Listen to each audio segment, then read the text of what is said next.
Good morning, crime community. I'm here to read out Edgar Allan Poe. This is called The Rationale of Verse.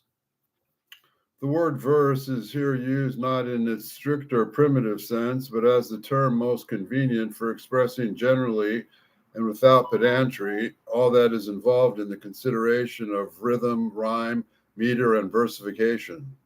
There is perhaps no topic in polite literature which has been more perniciously discussed, and there is certainly not one about to which so much inaccuracy, confusion, misconception, misrepresentation, mystification, and downright ignorance in all sides can be fairly said to exist. Were the topic really difficult, or did it lie even in the cloudland of metaphysics, there the doubt vapors may have been to assume any and every shape at the will or at the fancy of the gazer, and we should have less reason to wonder if all this consideration and complexity is in fact the subject is exceedingly simple. 1/10 of it possibly may be called ethical. 9/10, however, appertain to mathematics, and the whole is included within the limits of the commonest common sense. But if this is the case, however, it will be asked, can so much misunderstanding have arisen? It is conceivable that 1,000 profound scholars, investigating very simple, a matter of centuries, for not have been able to place in it the fullest light, at least, of which is susceptible. These queries, I confess, are not easily answered, but at all events, a satisfactory reply to them might cost more trouble than would be properly considered the whole vexa quaestro in which they have reference. Nevertheless, there is little difficulty or danger in suggesting that the 1,000 profound scholars may have failed, first because they were scholars, secondly because they were profound, and thirdly because they were 1,000. The impetus and the scholarship and profundity have been thus multiplied 1,000-fold. I am serious in these suggestions, for first again, there is something in scholarship which seduces us into blind worship of Bacon's idol of the theater, into irrational deference to antiquity. Second, the proper profundity is rarely profound. It is the nature of general truth in general, as of some ores in particular, to be richest when most superficial. Thirdly, the clearest subject may be overclouded by mere superabundance of talk. In chemistry, the best way of separating two bodies is to add a third. In speculation, fact often agrees with the fact, with the argument until an additional well-meaning fact or argument sets everything by the ears. In one case, out of 100, a point of excessively discussing because of its obscure, and the 99 remaining it is obscure because excessively discussed. When a topic of thus circumstance, the readiest mode of investigation, it is to forget that any previous investigation had been attempted. But in fact, there as much has been written on the Greek and Latin rhythms, and even on the Hebrew, little effort has been made at examining that of any of the modern tongues. As regards to English, comparatively nothing has been done. It may be said, indeed, that we are without a treatise of our own verse in our ordinary grammars, and in our works on rhetoric or prosody in general may be found occasional chapters, it is true, which having the heading versification, but these are, in all instances, exceedingly meager. They tend to analyze, but propose nothing like system. They make no attempt at even rule. Everything depends upon authority. They are confined, in fact, to mere exemplification of the supposed varieties of English feet and English lines, although in no work which I am acquainted are these feet correctly given, or these lines detailed, and everything like their full extent. Yet what has been mentioned at all, if we accept the occasional introduction of some pedagogism, which as this, borrowed from the Greek proloses, when a syllable is wanting, the verse is said to be a catalectic. When the measure is exact, the line is acatalectic, but there is a redundant syllable, it forms a hypermeter. Now, whether a line be termed catalectic or acalectic is perhaps a point of no vital importance. It is even possible that the student may be able to decide promptly when this should be employed, and when omitted, be yet incognizant at the same time of all that is worth knowing in regard to the structure of verse. A leading defect in each of these treatises, if treatises can be called is the confining the subject to these versifications, while verse in general, with the understanding given in the term of the heading of this paper, is the real question at issue, nor am I aware of even one of the grammars which is so much as properly defined in the words versification itself. Versification says a work now before me, of which the accuracy is far more than unusual. The English grammar of Gould Brown, the versification is the art of arranging words, lines of correspondent length, so as to produce harmony by the regular alteration of syllables differing in quantity. The commencement of this definition might apply indeed to the art of versification, but not versification itself. Versification is the art of arranging, etc., but the actual arranging, a distinction too obvious to need comment. The error here is identical with the one which has been too long permitted to disgrace the initial page of each one of our school grammars. I allude to the definitions of English grammar itself. English grammar, it is said, is the art of speaking and writing the English language correctly. This phraseology, or something similar, is employed, I believe, by Bacon, Miller, Fisk, Greenleaf, Ingersoll, Kirkland, Cooper, Flint, Poe, Comely, and many others. These gentlemen, it is presumed, adopted it without examination from Murray, who derived it from Lilly, and who appropriated it with the acknowledgement and with some unimportant modification from the Latin grammar of Leonesus. It may be shown, however, that this definition so complacently received is not and cannot be a proper definition of English grammar. A definition is that which so describes its object as to distinguish it from all others, as it is not no definition of any one thing as it is in terms are applicable to any one other, but it is to be asked, what is the design, the end, the aim of English grammar? Our obvious answer is the art of speaking and writing English language correctly.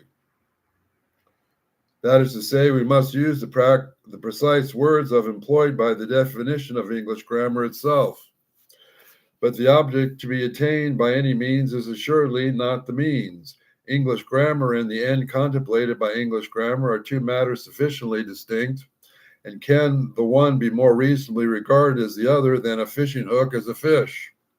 The definition, therefore, which is applicable in the latter instance cannot in the former be true.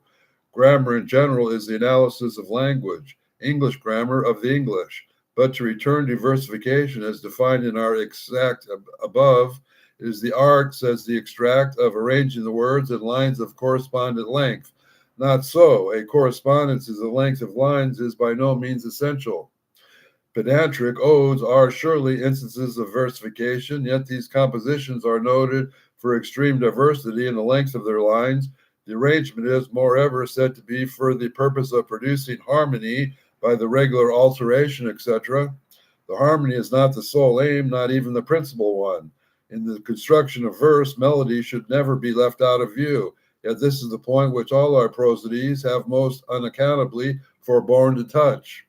Reasoned rules on this topic should form a portion of all systems of rhythm, so as to produce harmony, says the definition, by the regular alteration, etc.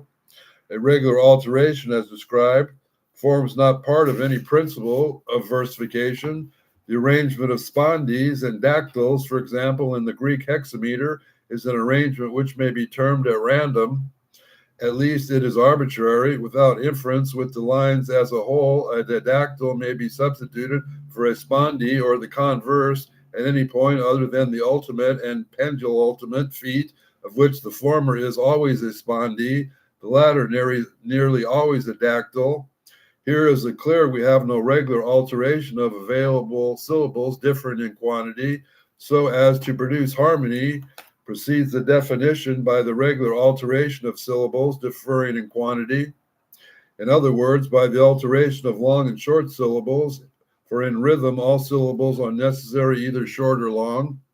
But not only do I deny the necessity of any regularity in the succession of feet, and by consequence of syllables, but dispute the essentiality of all alteration, regular or irregular, of syllables long and short.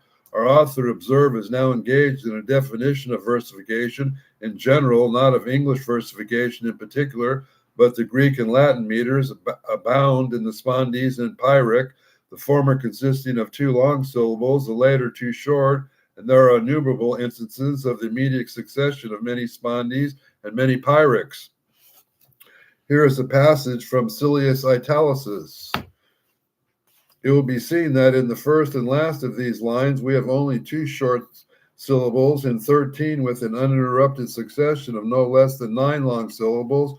But here we reconcile with all this with the definition of versification, which describes it as the art of arranging words in lines of correspondence, length so to produce harmony by the regular alteration of syllables differing in quantity. It may be urged, however, that our prosodist's intention was to speak of the English meters alone, and that by omitting all mention of the spondi and pyric, he has virtually avowed their exclusion from our rhythms, and grammarian is never excusable on the ground of good intentions. We demand from him, if from anyone, rigorous precision of style, or grant the design. Let us admit that our author, following the examples of all authors in English prosody, has in definition versification at large, intention and definition merely of all English. All these prosodists, we will say, reject the spondi and the pyric. Still, all admit the iambus, which consists of a short syllable followed by a long, the trochee, which is a converse of the iambus, the dactyl form of 1 long syllable followed by 2 short, and the anapest, 2 short succeeded by the long. The spondi is improperly rejected, as I shall presently show. The pyric is rightly dismissed. Its existence as either ancient or modern rhythm is purely chimerical, and insisting on so perplexing a non-entity as a foot or 2 short syllables afforded, perhaps the best evidence of the gross irrationality and subservience to author which characterize our prosody. In the meantime, the acknowledged dactyl and anapest are enough to sustain my proposition about the alteration, etc., without reference to feet which are assumed to exist in the Greek and Latin meters alone, for an anapest and the dactyl may meet at the same line, when, of course, we shall have an uninterrupted succession of 4 short syllables. The meeting of these 2 feet, to be sure, is an accident not contemplated in the definition now discussed, for this definition, in demanding a regular alteration of syllables differing in quantity, insists on a regular succession of similar feet. But here is an example. Sing to me, Isabel. This is the opening line of a little ballad now before me, which proceeds in the same rhythm, a particularly beautiful one.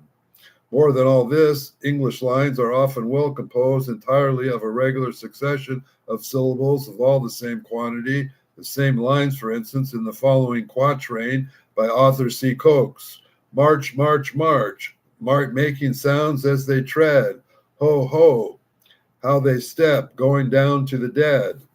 The line italicized is formed of 3 caesuras. The caesura of which I have much to say hereafter is rejected by the English prosodies and grossly misrepresented in the classic. It is a perfect foot, the most important of all verse, and consists of a single syllable. The length of a syllable varies, and has thus been made evident, as there is not one point of the definition in question which does not involve an error. Anything more satisfactory and any more intelligible, we shall look in vain to any published treatise on the topic. So general and so total a failure can be referred only to radical misconception.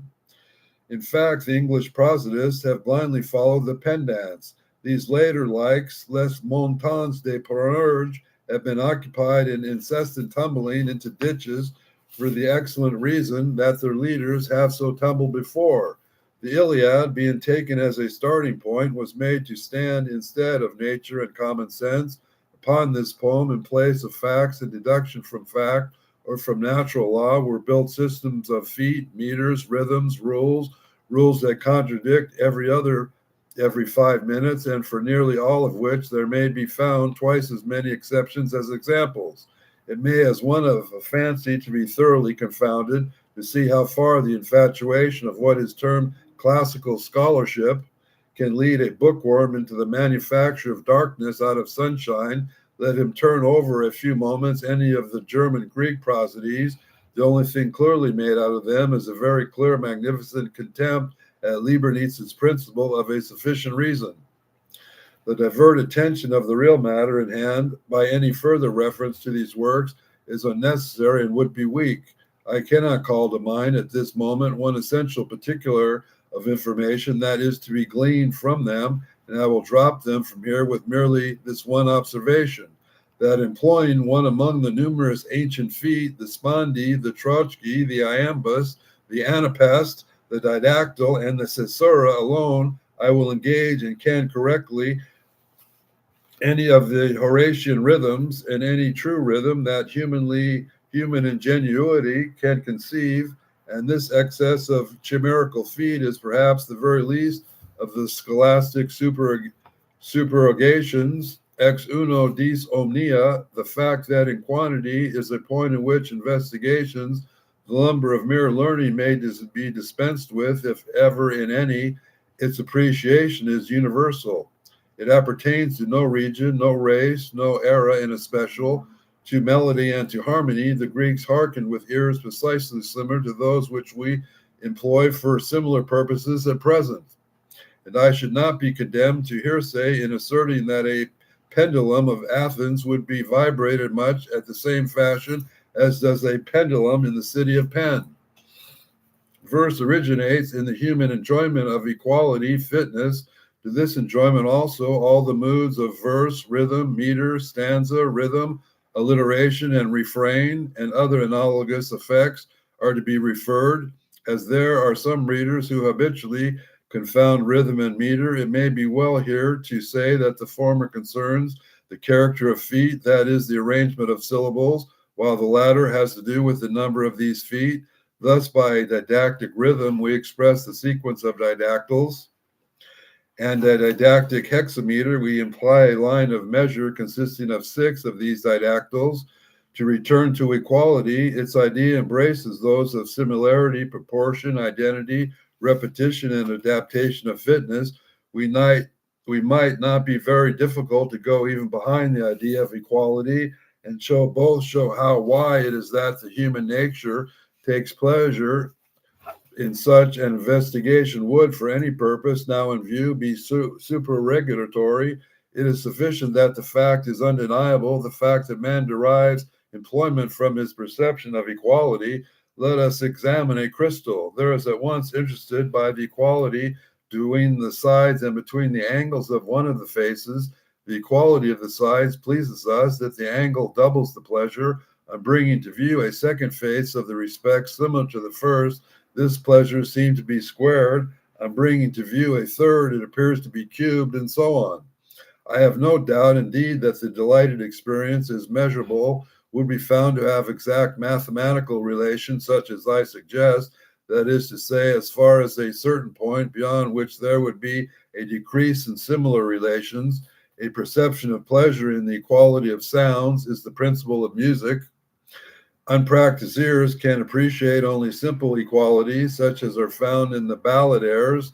While comparing one simple sound with another, they are too much occupied to be capable of comparing the equality consisting between these two simple sounds taken conjointly and to other similar simple sounds taken conjointly. Practiced ears, on the other hand, appreciate both equalities in the same instant, although it is absurd to suppose that both are heard at the same instant. It is heard and appreciated from itself, the other is heard by the memory, and the instant glides into and is confounded with the secondary appreciation. Highly cultivated musical taste in the manner enjoys not only these double equalities, also appreciated at once, but takes pleasurable cognizance through memory of equalities, the members of which occurs at intervals so great that the uncultivated taste loses them altogether. That is, latter can properly estimate or decide on the merits of what is called scientific music is, of course, impossible. The scientific music has no claim to intrinsic excellence and is fit for scientific ears alone. It is more excess. It is the triumph of the physique over the morale of music. The sentiment is overwhelmed by the sense. In the whole, the advocates of the similar melody and the harmony are indefinitely the best of the argument, although there can be very little of real argument on the subject. In verse, we cannot be better designated than as an inferior or less capable music. There is happily little chance of perplexity. in rigid, simple character, not even science, not even pedantry, can greatly pervert. The rudiment of verse may possibly be found in the spondee. The very germ of thought seeking satisfaction in equality of sound will result in the construction of words of two syllables equally accented. In corroboration of this idea, we find that spondees most abound in the most ancient tongues. The second step we can easily suppose to be into the comparison, that is to say, the collocation of two spondees or two words composed into each of a spondee. We're going to leave it there for another day. I know that's a long chapter. You're probably bored as hell by me by now. I'm going to try to read one more poem here to end off today's lesson. This is a poem by the Bronte sisters. There were two sisters, Charlotte, Emily, and I think Anne. I'm going to try to read a poem here by Emily Bronte. It's called Faith and Despondency. The winter wind is loud and wild. Come close to me, my darling child. Forsake the books and mateless play, and while the night is gathering gray, we talk its pensive hours away. Earn round all sheltered hall, November's guest unheeded call, for one faint breath can enter here, enough to wave my daughter's hair. And I am glad to watch the blaze glance from her eyes with minute rays, and feel her cheek so softly pressed in happy quiet on my breast. But yet even this tranquility brings bitter, restless thoughts to me. And in the red fire's cheerful glow, I think of deep glens blocked with snow. I dream of moor and misty hill, when evening closes dark and chill. For alone among the mountains clothed lie those I have loved of old, and my heart aches in hopeless pain, exhausted with repining vain, that I shall greet them ne'er again. Father, in early infancy, when you were far from the sea, such thoughts were tyrants over me. I often sat with hours together, through the long nights of angry weather, raised my pillow to decry the dim moon struggles in the sky, or with a strained ear to catch the shock of rock with wave, the rock with rock. I fearful vigil keep, and all for listening never sleep. But this world's life has much to dread. No, so my Father, with the dead. Oh, not for them should we despair. The grave is dear, and they are not there. Their dust is mingled with the sod. Their happy souls are gone to God. You told me this, and yet you sigh and murmur that your friends must die. Ah, my dear Father, tell me why, for your former words were true. How useless could such sorrow be, and wise to mourn the deeds which grew, unnoticed on its parent's tree, because it fell on fertile earth and sprang upon the glorious birth, struck deep its roots and lifted high its green boughs in the breezy sky. But I'll not fear, I will not weep, for those whose bodies rest in sleep. I know there is in blessed shore, opening its ports for me and mine, and gazing time's wide waters o'er, I weary that land divine where we were born, where you and I shall meet our dearest when we die, from suffering and corruption free, restored to the deity. Well hast thou spoken, sweet, trustful child, and wiser than they sire, and worldly tempest raging wild shall strengthen thy desire, the fervent hope through storm and foam, through wind and ocean's roar, to reach the last eternal home, the steadfast, changeless shore. That leads us to today's reading. If you like and enjoy anything I do here, please like and subscribe, and God bless the children.